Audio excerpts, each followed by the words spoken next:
Memoria de San Jerónimo, presbítero y doctor de la Iglesia. Primera lectura. Job 1, 6-22.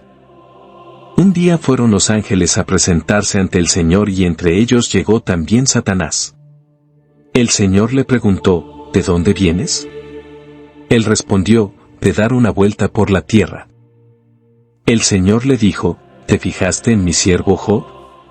No hay nadie como él en la tierra, es un hombre íntegro y recto, que teme a Dios y se aparta del mal.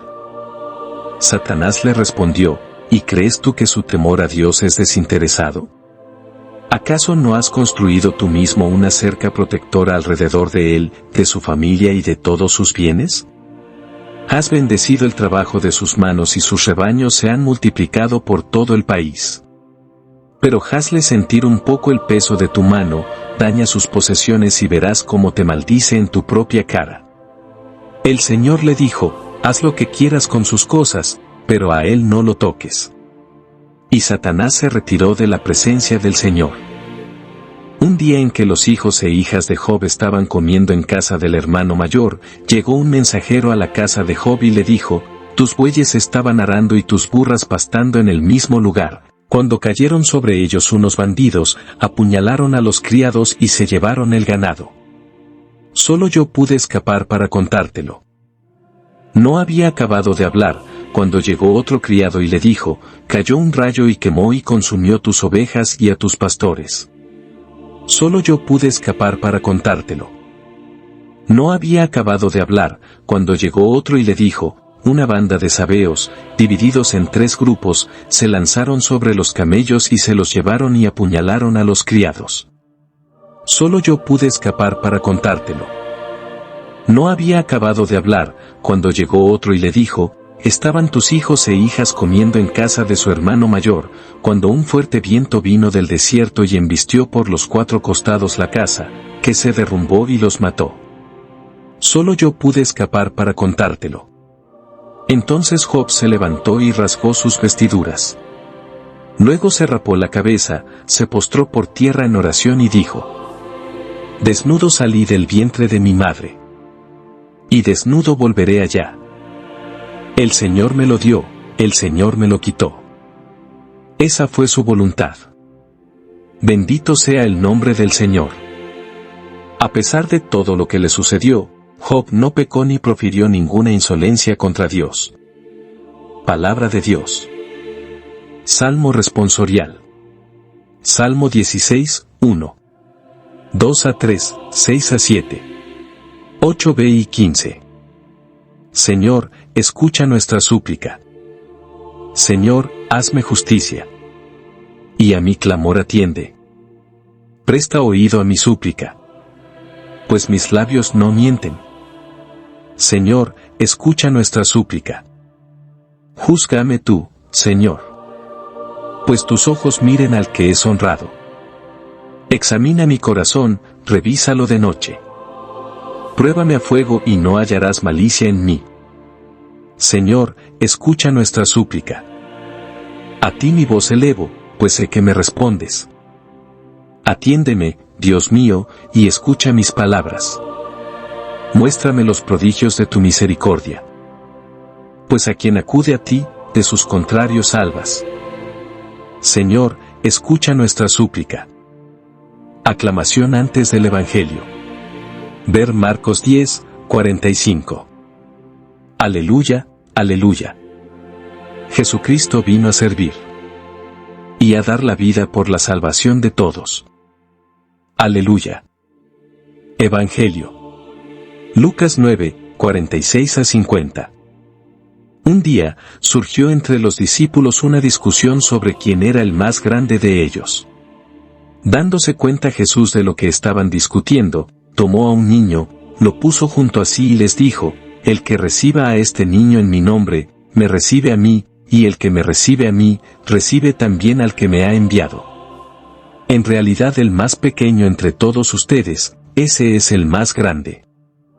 Entonces, Juan le dijo, Maestro, vimos a uno que estaba expulsando a los demonios en tu nombre, pero se lo prohibimos, porque no anda con nosotros.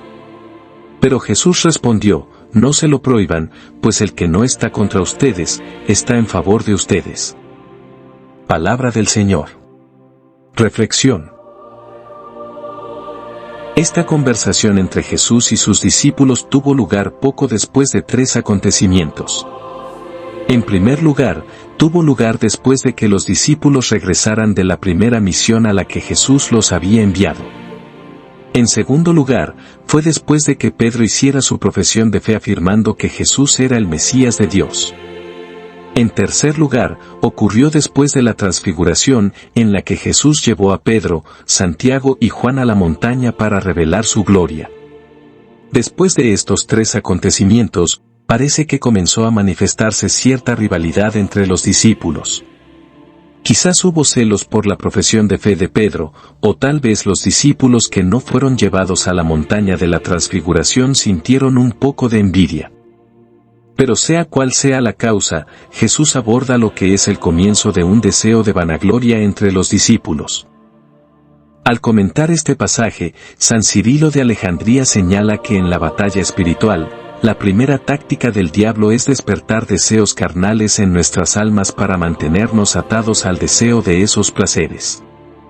Sin embargo, cuando una persona es capaz de escapar de estos deseos más bajos y carnales, entonces el diablo despierta un pecado espiritual, es decir, el egoísmo y la vanagloria. Es este deseo de vanagloria, el deseo de ser percibidos como los más grandes, con el que luchaban los discípulos.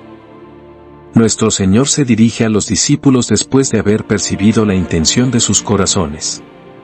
Esta es una frase muy importante. En esencia, Jesús se dio cuenta de que el deseo de vanagloria apenas estaba comenzando. Por analogía, cuando una mala hierba comienza a crecer, es fácil arrancarla de raíz. Pero si se la deja crecer por un tiempo, las raíces son más difíciles de arrancar, y al hacerlo, a menudo se afectan las otras plantas y el suelo que la rodea. Lo mismo sucede con el pecado. Al traer gentilmente a un niño en medio de ellos y decirles que el más pequeño entre ustedes es el más grande, Jesús los estaba ayudando a quitar esta mala hierba del pecado de vanagloria antes de que echara raíces profundas en sus vidas. Mientras Jesús continúa su conversación con los discípulos, sigue actuando con gentileza, abordando su pequeño error en el razonamiento. Es importante entender esto, porque nuestro Señor siempre desea abordar nuestro pecado en el mismo momento en que comienza. Si estamos abiertos a sus sutiles impulsos de gracia, redirigiendo suavemente nuestras acciones en el momento en que comenzamos a desviarnos, entonces nuestra atención a su amorosa reprimenda nos ayudará a evitar que nos arraiguemos más profundamente en nuestro error, sea cual sea. Establecer una práctica de autorreflexión constante ayuda mucho con esto. Establecer este hábito significa que no vemos a nuestro Señor como un juez severo y crítico, más bien, lo vemos en su gentileza y cuidado. Esta imagen de Jesús trayendo suavemente a un niño ante los discípulos para enseñarles acerca de la verdadera grandeza debería ayudarnos a darnos cuenta de que nunca debemos temer estos suaves impulsos de la gracia. Reflexiona hoy sobre cómo nuestro Señor se presenta ante ti y te habla con dulzura de los pequeños pecados con los que estás luchando. Por supuesto, todos los pecados graves deben ser tratados con firmeza primero. Pero una vez que todos los pecados graves hayan sido erradicados de tu vida, presta atención a los suaves y misericordiosos impulsos de la gracia mediante los cuales Jesús quiere erradicar todo pequeño pecado en su comienzo e incluso toda imperfección espiritual. La atención a estas gracias es la manera más segura de crecer en santidad y permitir que nuestro Señor te guíe hacia su gloriosa voluntad, haciéndote verdaderamente grande dentro de su reino.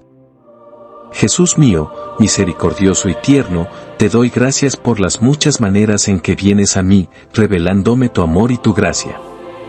Ayúdame a ver con claridad las formas en que debo cambiar, para que hasta los comienzos del más pequeño pecado en mi vida puedan ser erradicados. Te amo, mi Señor. Ayúdame a amarte con todo mi corazón. Jesús, en ti confío.